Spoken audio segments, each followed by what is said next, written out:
This is Character Asked It. You already know Character did it. I'm here with Angie. Tell us about yourself. What do you do? What's up? I am a local host in Douglasville, Georgia. I've been doing that for about 3 years. And I'm also a veterans advocate. So I'm a little bit of jack of all trades. I got some other stuff too, but I'm gonna keep it short and sweet. Hell yeah, that's awesome, man. I've driven through Douglasville all sorts of times. On my way to Atlanta, man. I live in Alabama. What part? I live in Jacksonville, Alabama. Ooh, I ain't never heard of that one. Yeah, it's a little town. It's probably like Anniston and Oxford. But I know where Anniston is. It doesn't matter. It's just Alabama. It's all the same. So, tell me about growing up. Ooh, growing up, I was born in Phoenix City, Alabama, raised in Columbus, Georgia. I was an athlete since I was a kid, always played sports. I was a little tomboy. Had a good childhood for the most part. I was just very active out in sports. Got two little brothers, Robert and Nigel. They kept me entertained every day. But it was dope. I had a good childhood. I mean, I missed out on some things because I was a little tomboy playing sports. Never went to prom. Okay. But it was all worth it. Okay. What'd you do after high school? I went to Alabama State University in Montgomery, Alabama for a couple years, and then I went into the Navy, and I was stationed out in San Diego. What'd you do in the Navy? I was a boatswain mate. What does that mean? It's like maintenance, ship's maintenance, so doing all the grunt work that nobody really... No. Yeah, they looked at me like, you did that? I was like, yeah. Damn, so you were in them dark, hot rooms doing all that crazy shit. So were you like on the ships as they were traveling? Oh man. I was stationed on the USS Peleliu. Tell me some stories from that. Well, I gotta tell you something. A lot of people don't know this, but I am a disabled vet, but the stories that I have aren't really the best ones. That's kind of a part of me I try to kind of block out sometimes, because being on a boat with a lot of different personalities, and people who really haven't really experienced being around people of different ethnicities, it's tough. It's tough, and especially for a female on a boat that's more so a lot of males. So it had its good times, but it also had its bad times. But I wouldn't take it back. Okay. No, I understand if you don't want to talk about it too much, but what are some lessons that you learned, ways to deal with those things that you learned along that path? I would say stand up for what you feel is right. Don't ever let your voice not go unheard, because it definitely needs to be heard. And I think a lot of times people are afraid to speak on things because, they may get an X on their back, or they may get targeted by something. But you got to stand your ground, because if you don't, you'll get ate up out here. So that's the one thing I tell people: just stand up for yourself, because nobody has you like you. So is there a time that you do want to talk about where you stood up for yourself? Yeah, but I'd rather not talk about that. Okay, no problem at all. So what'd you do when you got out of the Navy? I moved back to Columbus, Georgia, and started working for American Airlines and Delta Airlines, and that was pretty dope. What were you doing for them? Customer service. Okay. Customer service, checking people in. I would put your bags on the plane. I would marshal the plane in. It was fun. You got any stories about some stressed out passengers or some crazy shit that happened? Man, at the airport, yeah. Oh Lord. One time I was putting bags in there. They closed the door on me while I'm still in there with the bags. And when you're putting the bags in, it's real tight. So, a person like me, I got claustrophobia, so I was freaking out. But that was one incident. Another incident didn't necessarily have to do with passengers, but a lot of people won't get this, but when you're working at the airport, you have to put blocks down when the plane is parking to keep the wheels in place. One day I was out there taking the chalk from the wheel, and the pilot start driving before I could get the pallet up. So I was almost ran over by an airplane. It was crazy. Oh no. Yeah, it was on tape too. Damn, that's wild. That's wild. So what happened after the airline? What'd you do after you stopped working for the airlines? Oh, I got married while I was working there. So then I got married. I became a housewife for a little while. Had some kids. Had more kids. I have a son. He's 21 at West Georgia, and I have two daughters who are 10 and 9. Wow. Yeah. So after that, I just was a mom for a while before I got back into the workforce. I got divorced, and after that, I just kind of took off trying to find my way, and I'm still finding my way.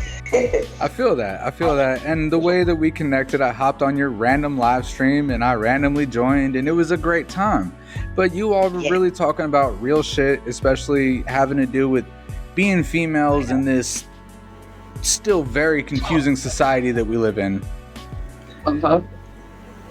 What are the things that you've learned? Tell me about this journey. You were married, got divorced, you've had kids, what are the things that you want to communicate to other women that are going through similar things and trying or having gone through it, and what they can do to avoid it? So, and like I said, I'm very honest about a lot of things, but going through a divorce is hard, especially when you have kids involved, because you really have to transition. But luckily for me, my ex is dope. We co-parent great. I couldn't have asked for a better partner. We didn't work out as a unit, but he's a dope individual, and we co-parent very well. But I will always tell the women, don't ever feel like you have to settle for something. It's hard to walk away from a relationship when you don't have anything to go to. And a lot of people stay for the kids and try to make things work, but that hurts. It hurts trying to put on a facade for, your kids. That's a tough thing to do. So I think I just got to tell people, don't settle and don't be afraid to walk away and move your feet, because you definitely can come back on top. It may take a little work, but don't ever feel like you have to stay in a place, because of somebody else. Hey, take a leap of faith. But I would always just tell people, just don't ever settle and stay in something for the wrong reasons, because it can be detrimental mentally and physically.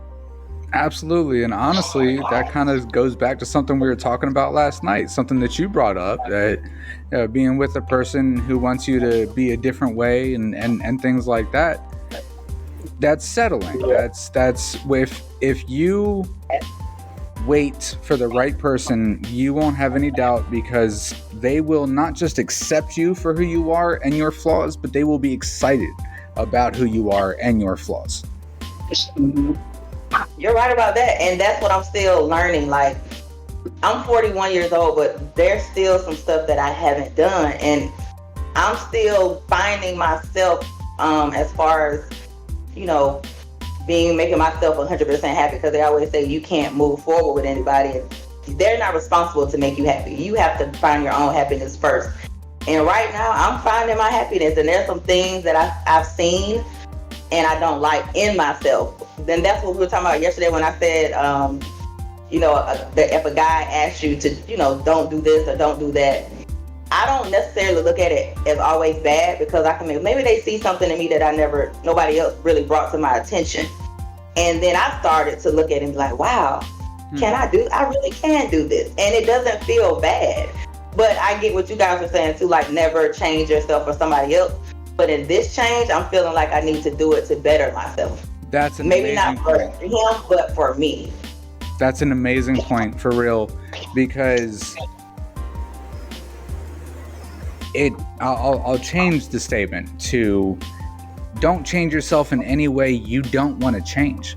But you're right. If somebody brings up to you a way that they think you could be better, and they know you well enough to say that, and then you hear it and realize, damn, I do want to be like that, then that is a valuable relationship. That's a beautiful thing.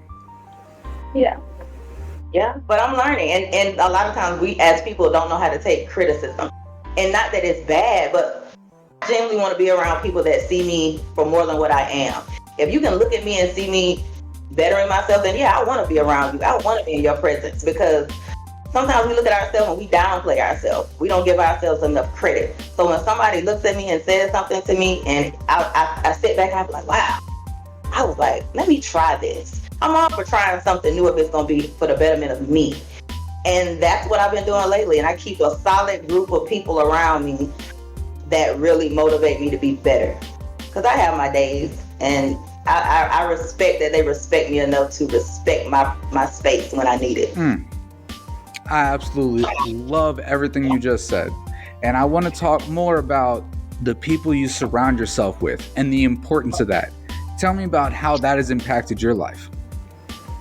Ooh, I will just say this.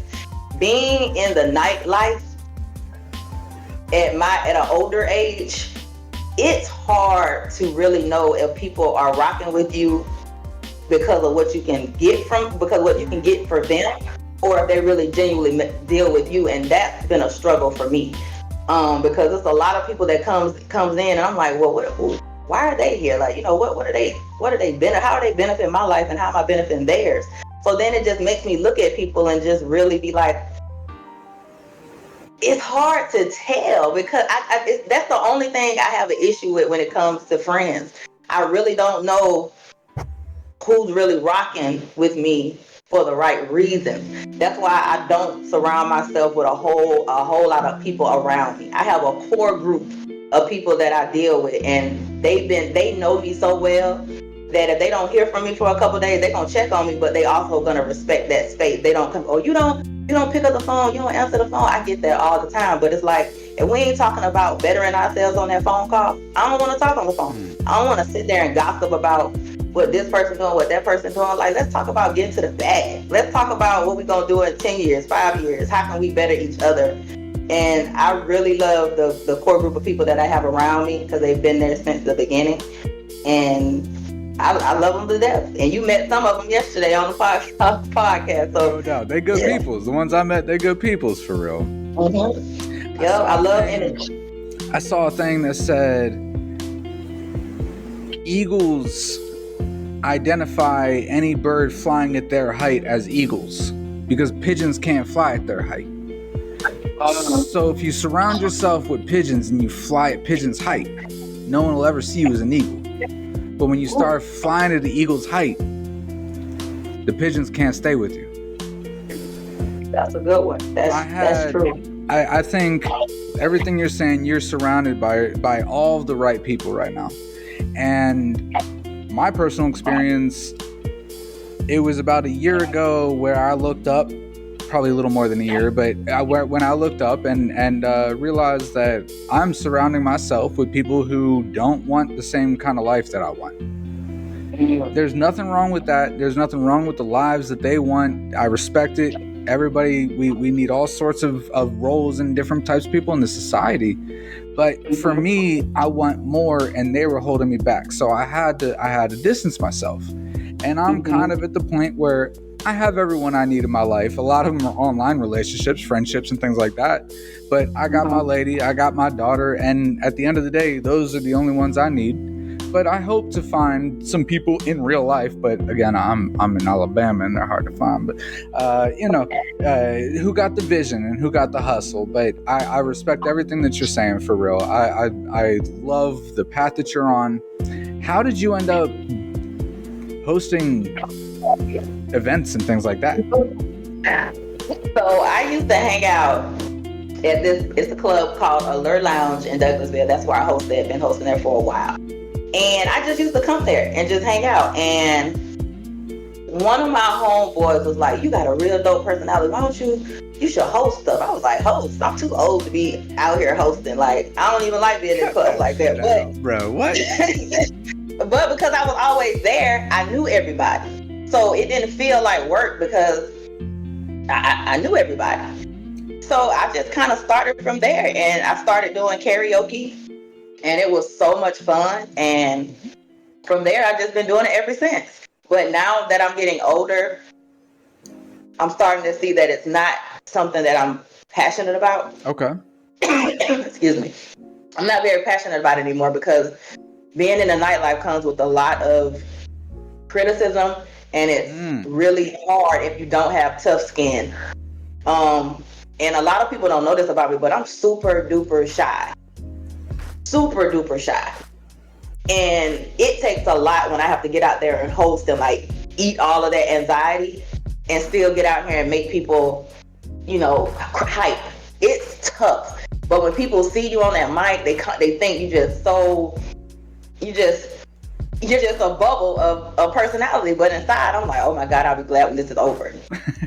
It's like playing a character. I really do. Yeah. It takes a toll on you, especially with relationships. When you try to be in a honest, fully committed relationship, it gets really hard. And I don't know. It's not for the weak. I say that. I feel that. So have you found your passion? Yes. My passion is helping veterans.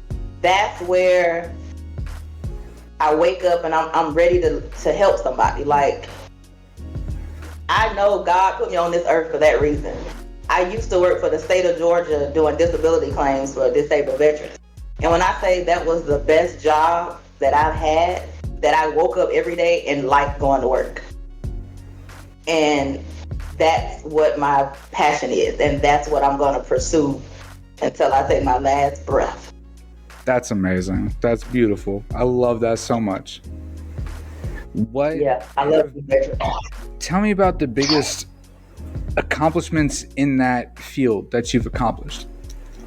Oh, I love this. See, I get happy when I talk about stuff like this. Let's do it. I want to hear it. So there was a veteran that I was helping, and when I worked for the state, and he was from St. Thomas. He came to me and he said that he had got injured in Vietnam. He got hurt and he was there for months.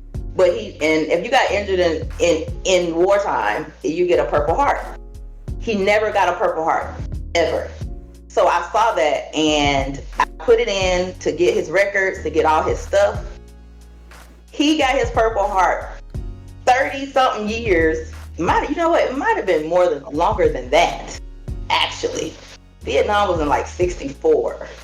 So he got that into it. So it was a lot of years. But anyway, we ended up getting him his Purple Heart. They put it in the newspaper. They had a big thing on it in Cobb County where we were on the news. We made the paper. We had a ceremony for him. It was the best feeling ever. I got to meet some Tuskegee Airmen. And they all were it was just a sight to see, because a lot of times these older veterans don't have anybody to help them. And everything is everything is on the computer. A lot of them don't really know how to work computers, so it's like they need somebody to help them through this journey, because a lot of them are struggling and they don't have the assistance to get the help that they need. And there's all this money out there for them to have, but there's no way for them to get it because they don't even know the process. So that's where my passion lies, and that's where I want to keep going and getting these veterans the recognition that they never got when they got back from Vietnam. Man, I really want to start like a slow clap for you right now, but there's not a bunch of people to join in. But mad respect for real. That's amazing. Yeah. I've interviewed a social rights activist in Tennessee, and she's told me some incredibly impactful stories.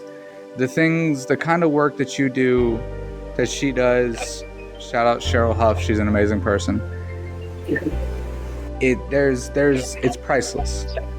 There's and yes, you get a gratification. A sense of accomplishment from it. But the things that you're doing that impact, you're talking about, you said 30 years and you had you definitely had the math. It's over 40, maybe 50 years later that he got it. And he lived his whole life thinking he never would. I know you feel amazing about it, but the way that he feels about it, the way he feels when he thinks about the moment that he received that is unlike anything we could ever imagine. It is, and like I said, I get joy. They're like family to me. I don't know these people when I met them. I didn't know them from a can of paint. But when I got finished, it was like family. I still talk to them, a lot of them, every day. That one veteran in particular, he texts me every morning. every morning. And he always say, I'll forever be grateful for you, because I know that if you didn't look at this, I would have never had it. And just seeing him happy makes me happy. Like, I'm his granddaughter. Like, it just makes me happy. And like I said, when you really find that thing that you're passionate about, look at me, I can't stop smiling. Like, you always want to talk about it. You don't have an issue. I don't even get anxiety when I talk about that. Like, that's just something that I'm just very, very passionate about, and that's my calling. And I'm definitely gonna move my feet to just take care of everybody that needs to be taken care of. I had a moment where I got a little choked up there just listening to you, for real. Like, it's just like, I did too. like it's beautiful, for real. I love it. Are there any more stories that you want to tell me from that time, from everything you've done with that? Oh my goodness, there's so many. Let's hear some more. I promise you. Anybody watching wants to hear more. So there was another vet. And no, like I said, I love all vets. I'm a vet, but it's the older ones that didn't get the recognition that they needed, that I really, really, really love to help, because their appreciation for it hits different. It's emotional. They waited a long fucking time for it. Yeah, but when you hear the stories about what they went through, it's just like they regurgitated to me, and then I feel it. And I know that's weird to say, but when I have to hear them tell me about what they did, I get emotional, because I'm like, wow, some of them can't even hold their grandchildren because of the death that they saw out there with other children. So every time they pick up a child or they see a child, it triggers them back to that time.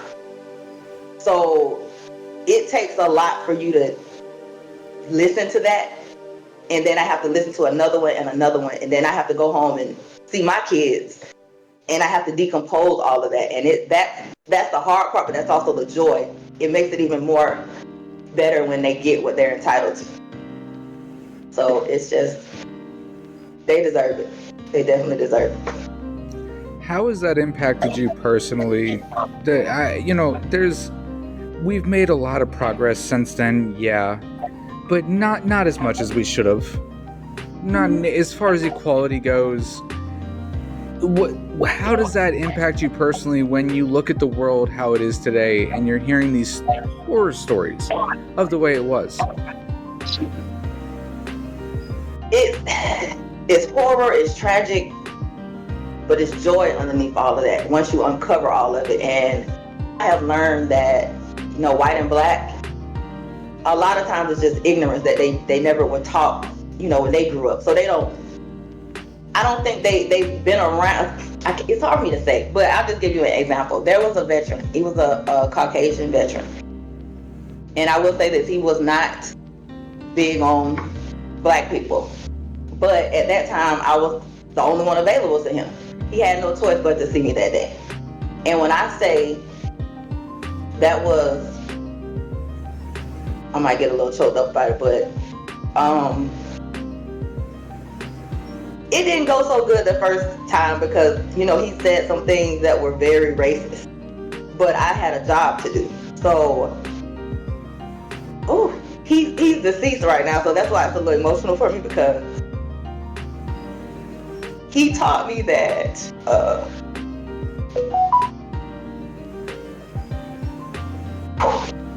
I'm sorry. No, take your time. It's okay.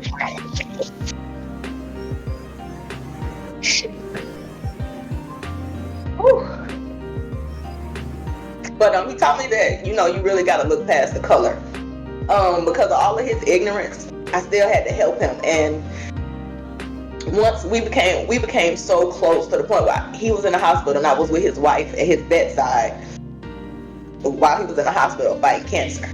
I had to deal with his family members that really never were in the presence of black people like that. So when they would come visit and I was there, it took a lot for me to sit there still with him and watch them look at me, differently, because they're like, who's this? Like, why is she here? But his wife had my back to the end.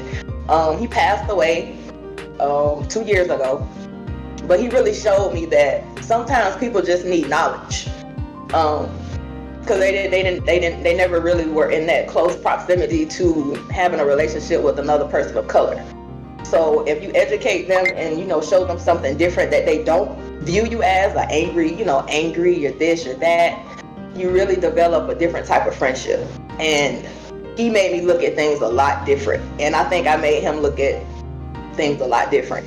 But yeah, he really, really showed me that you just gotta love everybody. Some people need a little bit more love, but he really just showed me that, you gotta love everybody. Love them through their ignorance. Love them through their pain. I'm sorry, I didn't mean to get emotional on you. No, please. No, I legitimately appreciate you sharing that, your vulnerability, and I really believe that is something that people need to hear. Because there's so much hate and racism in particular, sexism, prejudice against LGBTQ. It's all over. But what you're saying is it's the result of ignorance, and not the ignorance to laugh at, literally the lack of life experience, the things that have never been exposed to them. And it's not excusing behavior, but what you're saying is if you show these people love and understanding and still go to bat for them, like I know you did, it just takes one experience. It takes one experience with one person to change a person's mind because they've never been exposed to that experience. Yep. That is so true. And that's one thing I did learn from the military. You have to learn how to deal with people of every race. You have to work with these people. You have to work with them every day. And even still, when you work with them, you may not like them, but your life depends on it. Like, I gotta trust you behind me. So yeah, you definitely have to get to know people in another light than what you knew before. I think more so than you have to work with people of every different race, you have to work with people with every set of life experiences. Mm-hmm. Race absolutely plays a part, but it's understanding that, like we were saying, it's they were brought up with a certain kind of mind. Everyone they ever knew thought one thing. How could they ever think something else until they were exposed to something different? And you're exposing that different thing to them and showing these people love when they're showing you hate. And there's nothing more respectable in this world. I want you to know that. Absolutely. And like I said, don't be afraid to love somebody, no matter what their color is. Like, people are gonna hate, but I return that hate with love. And it opened his eyes, and it also opened his family's eyes, because I was welcomed at that funeral. Wow. Like, I was welcome. And at first I was a little skeptical, because I've been to a couple where I was out of place. But because I had so much respect for that veteran, I always make sure I show up. And I stand there and, and take it. But I know at the end of the day, he's smiling down, looking like, I'm proud of you. Like, you showed up for me to the end of it. And that's all I ever wanted. If we were in person right now, I'd make you give me a big old hug right now. I just want to hug you right now. Tell me what success in life looks like to you. Success in life looks like me making sure everybody I come across, I leave something with them to be better. I don't want to be just your friend. I want you to be learning from me learning from you. I want us to build together. Like, I don't want to be successful with nobody around me successful. So if I make it, the people that's been there in my core group, I want y'all to make it with me. So my whole success is I'm not successful unless my people are successful. So that's what it looks like for me. That's beautiful. If you could go back and tell your younger self anything, what would it be? Ooh. Stand in it. Don't run from it. Stand in it and deal with it. I ran a lot. I would run away from situations. I would run away from conflict. I would always run away. And that wasn't always the best choice. So now back then I would definitely tell myself to stand in it and handle it, because I think I would be a way better person if I knew that in my earlier years. do you have a plan on how to focus all of your time on helping veterans? Yes. I have a plan that I want to open a veterans homeless center in West Georgia because there isn't one. So I got some things that I'm working on. I can't really speak about it right now, but there's something that I have to do in October that's really going to catapult my dream to another level. So I'm excited for that because that's what I'm supposed to be doing. So right now I'm just listening to God and I'm moving my feet in the direction that I need to go. And it may not look like what everybody else's direction is, but I'm on another path and I'm gonna follow my path because that's what's gonna make me happy. So yeah, I'm excited for that. Hell yes. And just promise me we'll do another interview after you can talk about whatever you can't talk about. Cool? Yeah. All right. I would love it. You be the first one. Bet. Before we end it, is there any kind of sentiment or life lesson that you want to leave anybody watching? Yes. If anybody is watching, if nobody told you they love you today, I love you. If nobody told you you were beautiful today, you're beautiful. Keep just going. Don't stop. Whatever you dream bigger. That's it. Just live your life the way you want to. This life is not promised.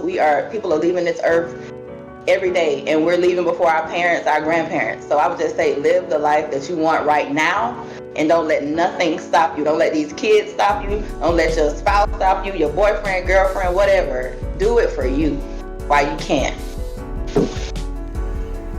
I loved this conversation so much. I cannot tell you how much I enjoyed this, how much I appreciate you, how much I respect you, and I mean that from the bottom of my heart. And you know what? I respect you too. I remember I got to say this real quick. The first time I saw you was at Nathaniel. Shout out to Nathaniel the Great. Did you see me at that show? Oh, that's right. Yeah, I saw you with the camera. I was like, oh my God, he's going crazy with it. Like, and I posted on it. I was like, I need you. Because if my cameraman ain't like you, he ain't cameraman. So yes, I think you're dope. Like I said, I'm proud of you too. Like we just met in person yesterday on the podcast, but you and your girl, like, I love y'all. Y'all were dope. I think you're doing what you're supposed to be doing because you just killed this interview. This was one of the most professional interviews I've ever had. The conversation flowed. You asked right questions. I'm proud of you, and I think this is your calling. Thank you so much. I really appreciate that. And I'll be honest, this is one of my favorite interviews I've done yet because you were just such a unique kind of person, and you were so open, and you, God, I don't know, everything that you think and everything that you shared was so perfect. You made it easy. My job was easy. But thank you so much. I want to stay connected. Let's keep in touch. Let's grow together. I can't wait to hear what you got cooking. And yeah, let's do another interview again soon, and we will keep in touch for sure. I am excited. Thank you so much. All right, thank you so much. Hey, this has been Characteristic, one of my favorite conversations I've had yet with Angie. You see her tag up there. Follow her up, hit her up. I'll see y'all next time. Peace up. See you.